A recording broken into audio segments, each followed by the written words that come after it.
Good afternoon.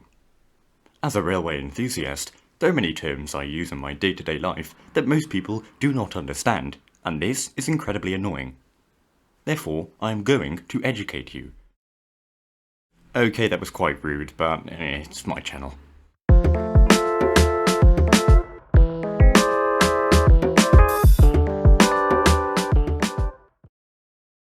Okay, let's start with train itself.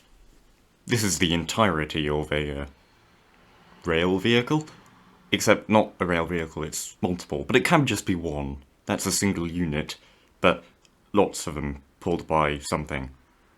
Oh gosh, that's a terrible definition. Perhaps it's best to start with a term like locomotive.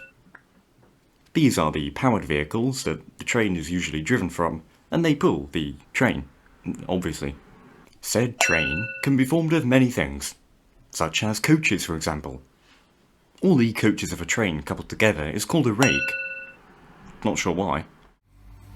However, not all trains are formed of a locomotive and some coaches or wagons or whatever.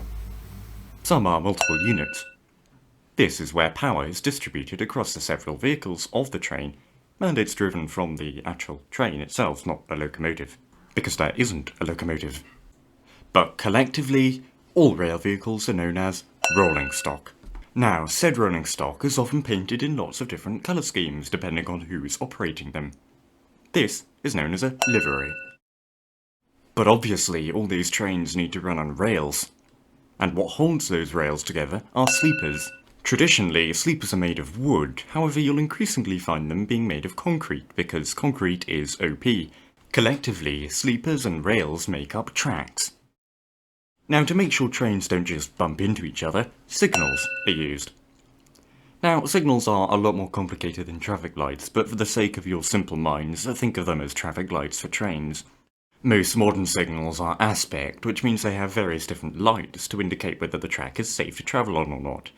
However, particularly in the UK, you can still find many areas with semaphore signals. These are the ones with the arms and they're painted and they look pretty. Signals are controlled from signal boxes. These are the little buildings with the levers inside and stuff. They communicate to each other using a series of bell mechanisms, which I'm not going to explain because I don't know them. Levers are pulled to also change points, which is the stuff that allows tracks to change. They look like this and move the rails slightly to alter the direction in which trains are going to travel in. It's very clever. Yeah, I know about 99% of you already knew that, but I mean, there is always the one, isn't there?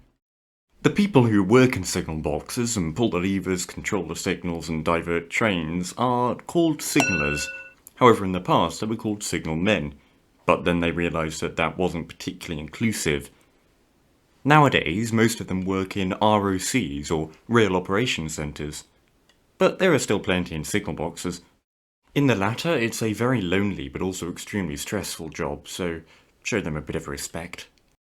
Now, everything to do with trains makes up the railway. This includes the trains themselves, all the infrastructure, depots, stations, and so on. However, there's a bit of debate about what the railway actually is. In the UK, it tends to refer to the national network as a whole. And in America, they often use the term railroad, which is basically the same as railway, to refer to the individual companies.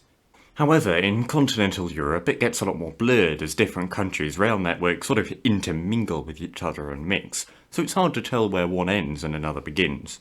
They're all basically one system.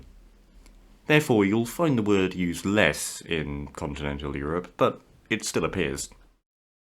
Okay, this might be sounding all completely irrelevant to you, so I'll throw in a word that is definitely not, and you definitely know it, but platform. These are little elevations of land at stations so you can get on the train. There are two types, high level and low level, and they're quite self-explanatory. Low level platforms are little more than a glorified curb, whereas if you fall off a high level platform, you're not getting back up. This also translates into low level and high level trains. Low level trains are quite cheap as you don't have to invest lots of money in raising the platform height. However, they're quite awkward to travel in, as there are lots of different bumps and steps to go over all the stuff that has to be housed underneath the train, such as wheels. in bogies. Bogies are little sub-assemblies that house the wheels, by the way. High-level trains, in contrast, are much more convenient, as you can have a level surface throughout, allowing for more space to put people and things. They're basically the only trains used in Japan, the UK, and India, essentially anywhere where the railways were built by the British, though I'm not entirely sure why. Now, on your train, whether it's high or low level, you'll probably have some means of telling the passengers information, such as the next stop and so on. This is called PIS. Shut up! And it stands for Passenger Information System. Now, where were we? Ah yes, you can have two types of trains, broadly speaking.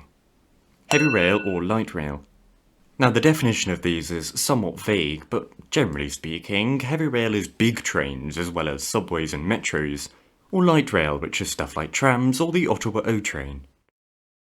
Nonetheless, many heavy rail and light rail systems run on the same gauge. Gauge is the width between the two rails. In most places, by most I mean the vast majority, standard gauge is used. However, in some mountainous regions, such as Wales or Switzerland, a narrow gauge is used. This makes it easier to turn and navigate around the mountains. Oddly enough though, South Africa and Japan also use a narrow gauge. This was done to cut costs, but in modern Japan it's a subject of extreme irritation. Of course, it's very dangerous to run extremely high-speed trains on really tiny track, so when they were developing the Shinkansen bullet trains, they were forced to use standard gauge. But of course there were no standard gauge lines, were there?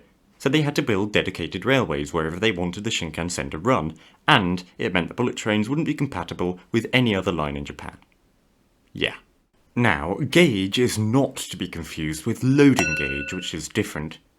It determines the weight and size of trains that is allowed. In the UK, it's tiny, which is why there are no double-decker trains, they simply won't fit through the tunnels. But in places such as Germany, or even Japan, it's much, much bigger. This is why their trains are huge. In America, it's even larger, and you can see some gigantic trains by European standards. Well, I think that sort of rounds it off for today. I hope you enjoyed, and I hope you learned something, though that might have been quite hard given my conversational tone. I hope I have proven that train spotters are a very friendly group of people, and are in no way arrogant or rude. Would you like to see another one of these videos? I'm not sure, let me know in the comments please. And on that note, goodbye.